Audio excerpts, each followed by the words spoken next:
since I've been traveling for going on over 5 years now, there's like this misconception that travel is expensive.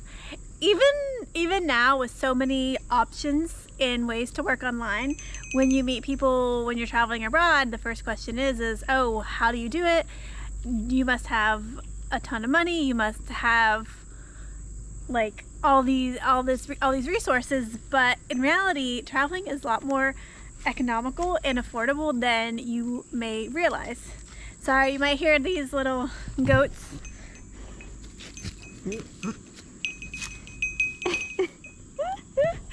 They're my little co-workers today, keeping me company. So we're gonna meet one of my co-workers today, Thunder. Hey, buddy. And the goats over there.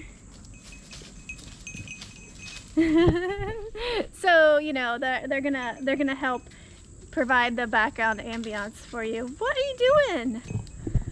They're being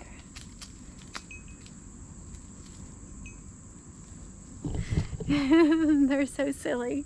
Okay, so we're gonna talk about 22 ways that you can travel the world, not for free, but as close as possible to being free. Very economical, I should say.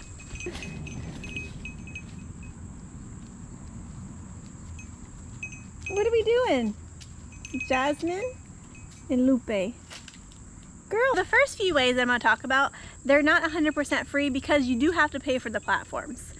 But once you get that out of the way, then after that it will be free, and these platforms do pay themselves back.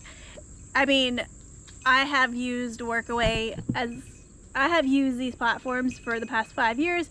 Well, one of them. I only use one. Find one and stick to it.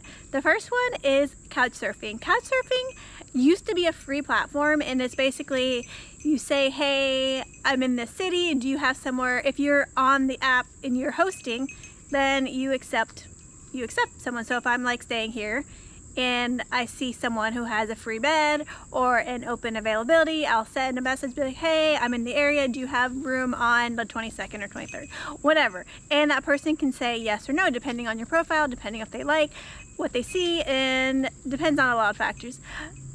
It now costs, Couchsurfing has some issues. I think it was going bankrupt, so they started charging for the platform.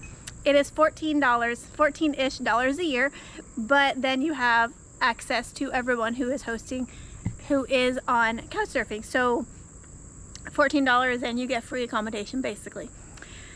I will add, Couchsurfing I have heard has been like the new Tinder, so people do look for people to hook up with. I've never used Couchsurfing because that's just not my jams, but if you're into that, I mean, it's a great place, but I have heard a lot of stories about that it is more hookup friendly environments. The next one is my favorite, and I've talked about it a lot of times, is using the Workaway app. Yet again, this website is not free. It costs about $49 a year, as well as, but that's it. For a year, you pay $49, and then you have access to hundreds of volunteer and house sitting opportunities. And with Workaway, I have videos on it you can watch. Basically, you are exchanging your time in volunteering and work for room and board. It's not always going to be 100% free room and food. Sometimes it's just a free bed in exchange for maybe 5 hours of work, 4 days a week, 3 days a week, 5 days a week. I've done some where I work Monday to Friday, 8 to 12, and that's it. And I get a free room. Sometimes I have to pay for my food. With that said, some of them will ask you for a small donation towards food. Honestly, I don't ever do those ones. I would rather go out and buy my own food, so I'd rather not include food and I can buy my own food. Because she's crazy.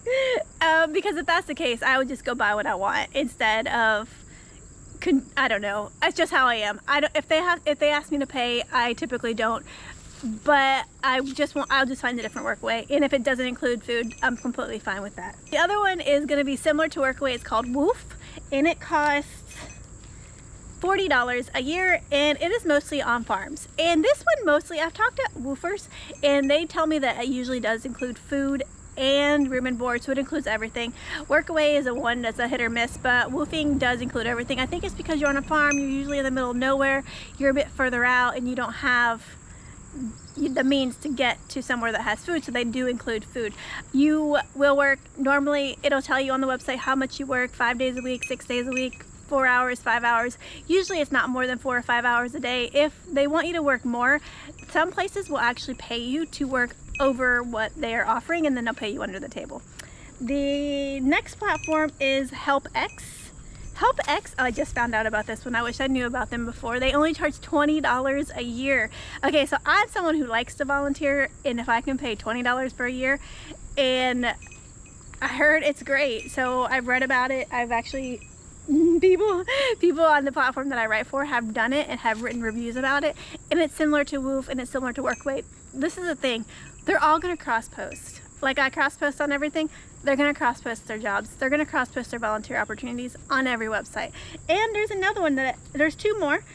There's one called Worldpackers. Oh, Worldpackers is $49. It is similar to WWOOFing, Workaway, and Helpstay. Helpstay is $43 per year, and it is similar to Workaway. You're gonna have the same opportunities. You're gonna find people who want you to help in hostels, on farms, house sit, take care of their kids, take care of their animals. I'm not on one now. I'm at home with my sister. But I told her if she ever needs help that she should definitely do it, because she has room, and if she needs help in the garden or with the animals, it is a good exchange for food, room and board. The next one is going to be something that you're going to do if you are not into the farm work, if you're not into the volunteer. It's a different type of volunteer. It's called Trusted Housesitters, where you basically house sit for a house, or you house sit someone with pets. Like for example, my sister, if she ever wants to go away, I tell her sign up for house sitters, sign up for Trusted Housesitters, have someone come, have a couple come and watch your animals when you go away. It doesn't matter how long you go, a day, 2 days. I mean, I recommend, I wouldn't ever stay anywhere for less than a week. So, because what's the point of going for 1 day and then leaving for another day? So I would recommend finding places that are longer stays, especially if you are working online like I do, just coming and take care of someone's animals. And I mean, you have to do house stuff. You have to do the basics. You have to keep it clean, water the plants, feed the animals. I mean, it's not really rocket science. This one does cost more. It can cost up to $269 per year. The basic one, however, is $129, but I think if you want to get like the better jobs, you pay $259 per year, and this is, like I said, it's a bit higher end and not 100% free. None of these are 100% free except for the next few. Excuse me. She's eating my pants. And there is always the Peace Corps. I've talked about the Peace Corps before in videos. This is a 27-month requirement.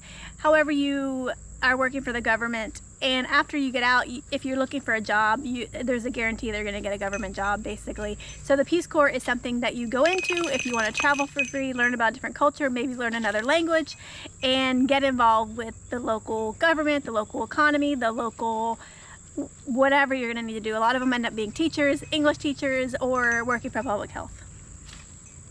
This one, it is free. They give you a stipend as well as usually somewhere to live, but they also want you to have savings because they don't give you enough maybe for your quality of life or your lifestyle. So it's always good to have savings. This one's a high commitment. 27 months is a really long time, especially if you get placed somewhere that you really don't like that much. Yeah, that is always an option. The Peace Corps is always an option, and I think that they basically do of any age, so you don't have to, like sometimes on the volunteer sites they want you to be under a certain age. I mean, I'm in my 40s and I still do it and I've never had a problem, but you know, some of them do want you to be under, I don't know, maybe 40, maybe not. You have to look and see. Okay, so now we're gonna get into the free stuff. So first one I'm going to talk about is hitchhiking. That's it. You hitch rides, and usually they don't charge you. Typically, also, if you're in Europe, I know in the US this is really dangerous. We don't hitchhike, but I did hitchhike in Georgia with people. We had no problems. It was great. There was no issues. It was, I don't know, I've never done it. So for me, it was like, oh, I mean, I've hitchhiked, I've got rides with people, like in Colombia, and it was fine also. So I guess, yeah, outside of the US, it's fine. And sometimes people will offer you food or offer you lodging, depending on what you talk about. If you need a place to stay, I have heard people giving people places to stay as well. Which comes to the next one, camping. Camping and hitchhiking, you can do everything for free. I mean, obviously, have all your stuff and you carry all your food. You have to buy your food, but you're gonna have to buy your food anywhere. Which leads me into, if you're gonna camp and you're gonna hitchhike, then if you have credit card, if you use your credit card points to buy flights with miles, then there's a free flight. So it's what I did when I first started traveling. I think I got 3 or 4 flights for free because, oh Lord have mercy, I had so many points on my credit cards that I'd never used. So I used those for the first like 3 years of my travel.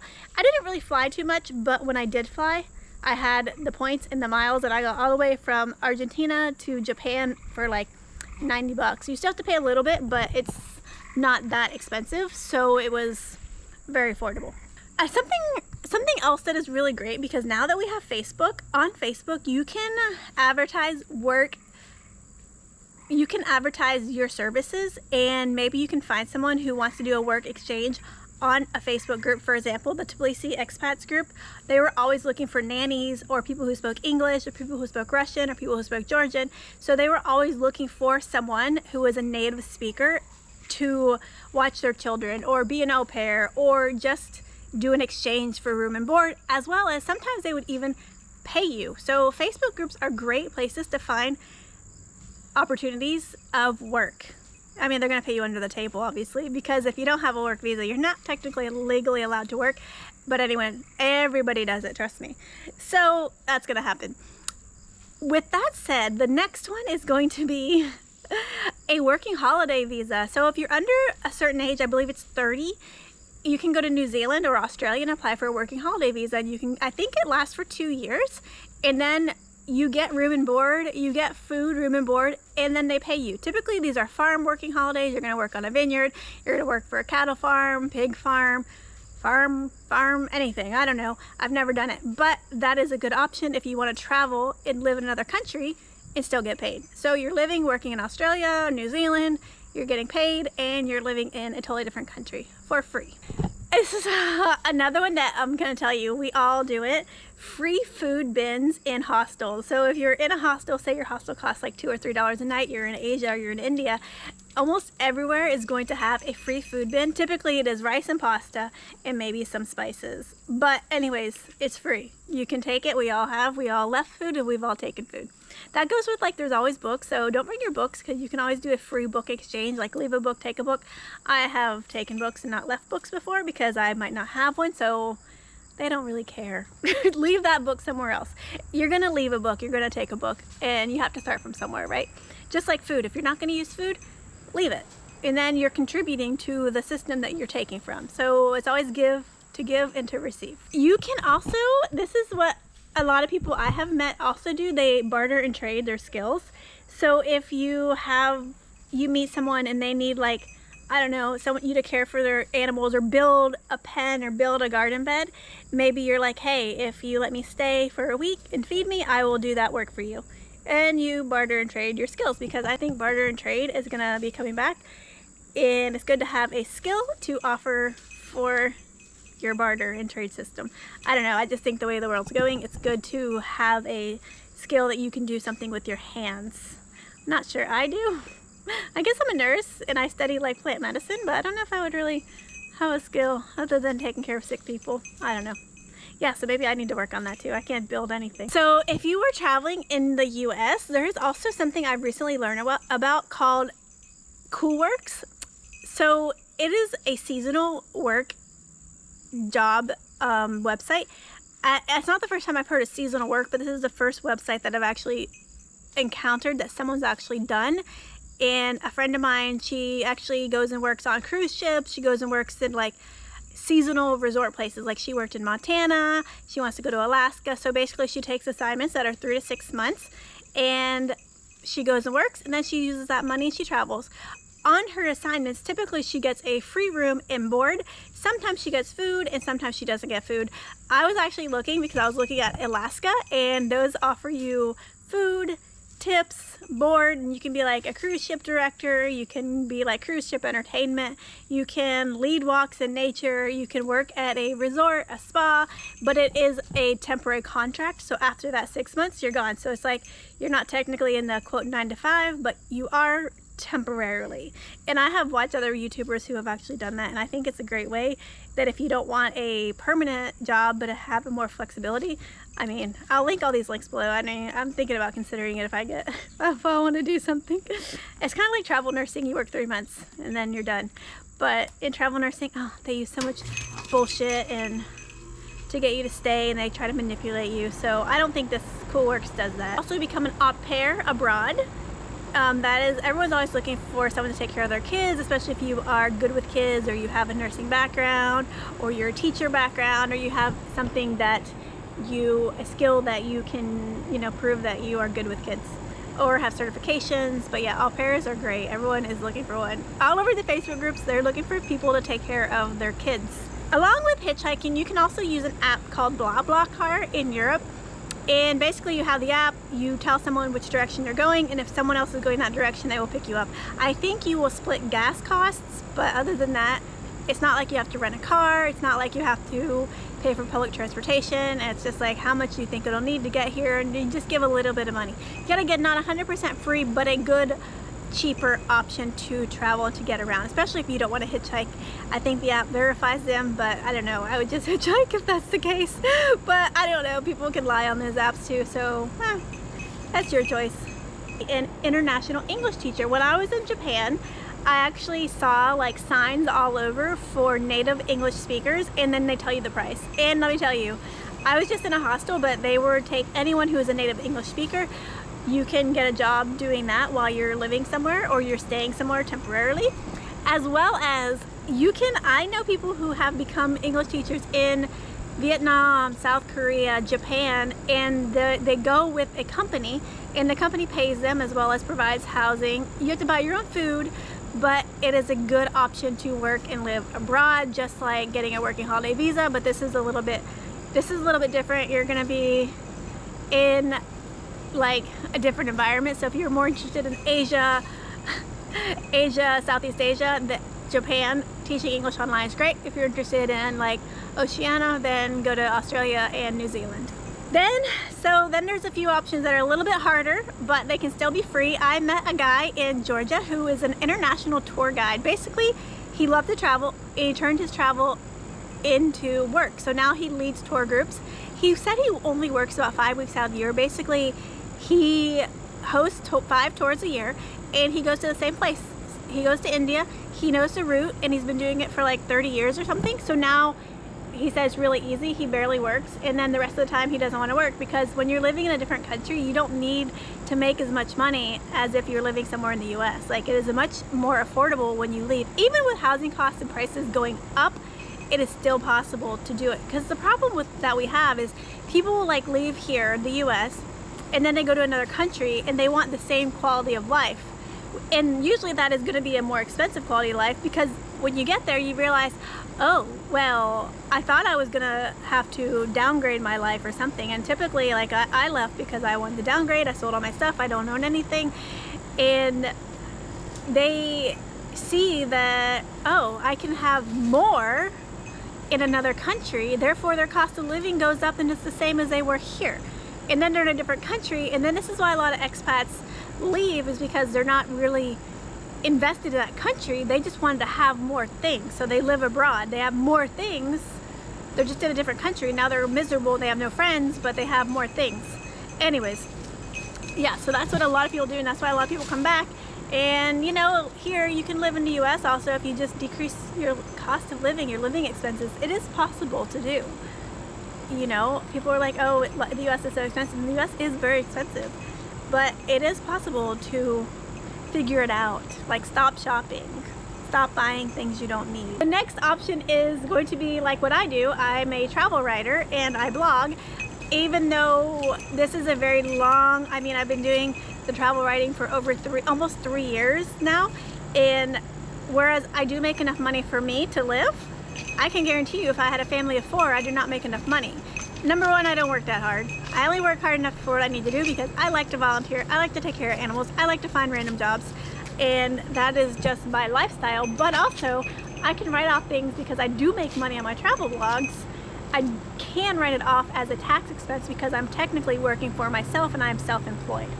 So you can do that as well, and then you know you can slowly build that business like what I'm doing, and it takes a lot, but that takes a long time. That is not a business that's going to take like overnight success. Just like YouTube, I've been doing this for a long time, and I don't make money on these videos. I just enjoy making them, and that is why. So it you know, you have to do stuff that you enjoy also. It's like my fun thing, and I also like to share, and it helps me getting better. I'm not really good at speaking to the camera, so it helps me.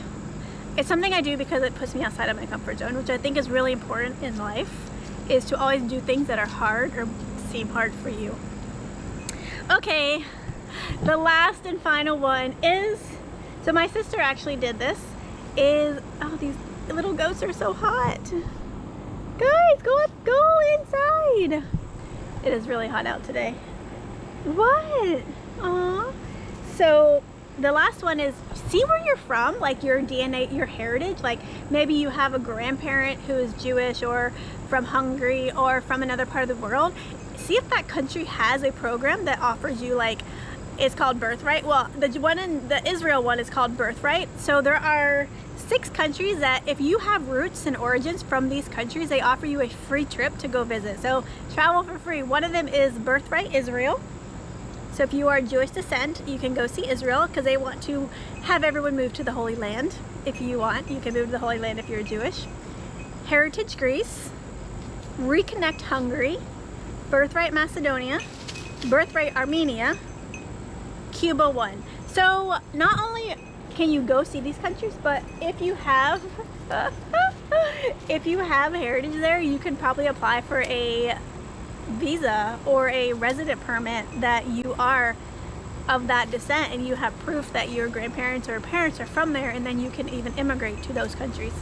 So that is between 20 and 21, I'm not sure, I'll find out when I edit, ways that you can travel the world almost for free.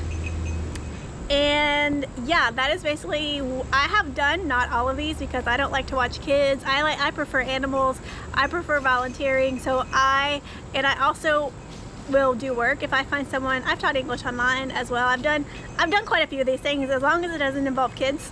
I've hitchhiked, I've camped, I've done it all. So these are really easy ways to keep your costs down, especially if you're really looking and you're like, oh, I just can't afford it. I mean, it is good to have a buffer zone, don't get me wrong, but there are ways to figure it out. So hopefully that was helpful, and these animals that I've been hanging out with are cray-cray. They're crazy. So I will see you guys in the next video. I'll talk to you later. Hopefully they're helpful. Drop me a comment if you've done any of these, because I think it's really interesting to meet people along the road, because I learned most of my things by other people telling me things or reading about it. So for me, it's super interesting, and I like to encourage you to travel, to realize that it is not as expensive as you may think. It is only as expensive as you want to make it, aside from food, which I already gave you ways to get away from it. Okay, so I'm gonna go tell these goats to go drink some water because they're going crazy again. I'll see you in the next video. Bye. Hey. Hey. Are we fighting? What's wrong? Huh? Come on, Jazzy. Come on, Jazzy. Let's go in. Let's go this way. Come on. Lupe. Come on, Thunder.